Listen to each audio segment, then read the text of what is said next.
The Starbucks latte is such an iconic drink that's loved around the world. There's just something about that blend of coffee and milk that resonates with so many. But it's actually pretty easy to make at home, no special equipment required. It can be argued that the flavors are even better, and it can be a significant savings as well. Okay, let's begin. The standard Starbucks Caffe Latte actually only contains two simple ingredients: coffee and milk. And from there, you can customize to your heart's content. These are the three ingredients that I always like to include in my homemade latte: vanilla syrup or a sweetener of choice. The sweetener is optional, but I personally prefer my latte with a bit of sweetness. Vanilla syrup is a classic pairing, but you could substitute maple syrup, honey, cane sugar, coconut sugar, basically any sweetener that you like. If you want that vanilla flavor, but you don't have any vanilla syrup on hand, you could just add a bit of vanilla syrup to your sweetener. 10 ounces of milk. Starbucks uses 2% milk for their standard latte, but I personally like to use whole milk or even whole milk plus a little cream. But feel free to use your personal favorite milk or even a non-dairy milk such as oat milk. I have an oat milk latte recipe with detailed instructions if you'd like to check that out. Skim milk will probably make for a foamier latte, but of course it won't be as creamy. 1 shot of espresso or strongly brewed coffee. There are so many options when it comes to the coffee. You can use espresso roast, ground coffee, instant coffee. The method you use to brew or extract the coffee will of course affect what kind of coffee that you use. Starbucks uses their blonde espresso for their vanilla latte, so keep that in mind. Now, when we're talking about ratios of coffee to milk, this is approximately the ratios that Starbucks uses. For a short, they do 1 shot of espresso and 6 ounces of milk. For a tall, it's 1 shot of espresso and 10 ounces of milk. A grande is 2 shots of espresso and 12 ounces of milk. And a venti is 2 shots of espresso and 16 ounces of milk. As far as syrup goes, a short vanilla latte contains 2 pumps of syrup.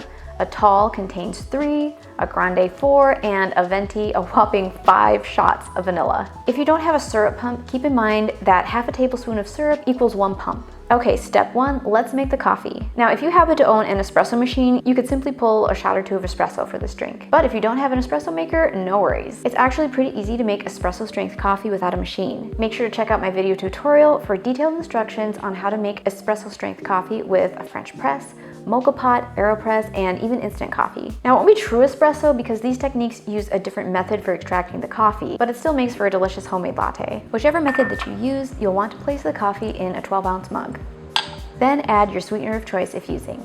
I personally like about 1.5 teaspoons of syrup for a 12-ounce latte, but if you like a really sweet latte, you might want up to 1.5 tablespoons. Now it's time to froth the milk. Again, if you own an espresso machine, you can simply steam the milk with a built-in steam wand. But if you don't own a machine with a steam wand, there are several other ways that you can get your milk frothy. You'll first need to heat your milk of choice separately. I like to warm my milk in a small saucepan over medium heat to about 155 degrees Fahrenheit or 68 degrees Celsius. You should definitely make sure to check out my video tutorial about how to froth milk without a machine, but quickly you could use a stick frother, a hand pump frother, French press, or even shake the milk in a jar. Just make sure to hold the jar with a towel to avoid spills or burns. Now for the best part.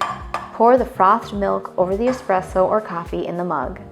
You can practice your latte art or simply dump the frothed milk on top.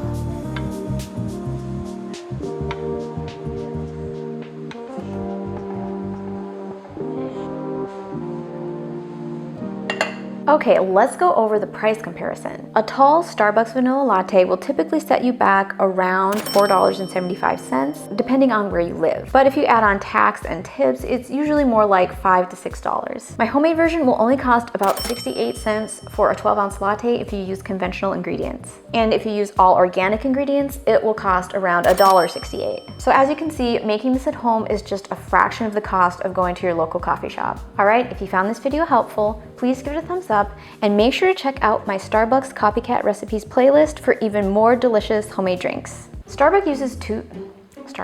Now it won't be true and make sure to check out this video next.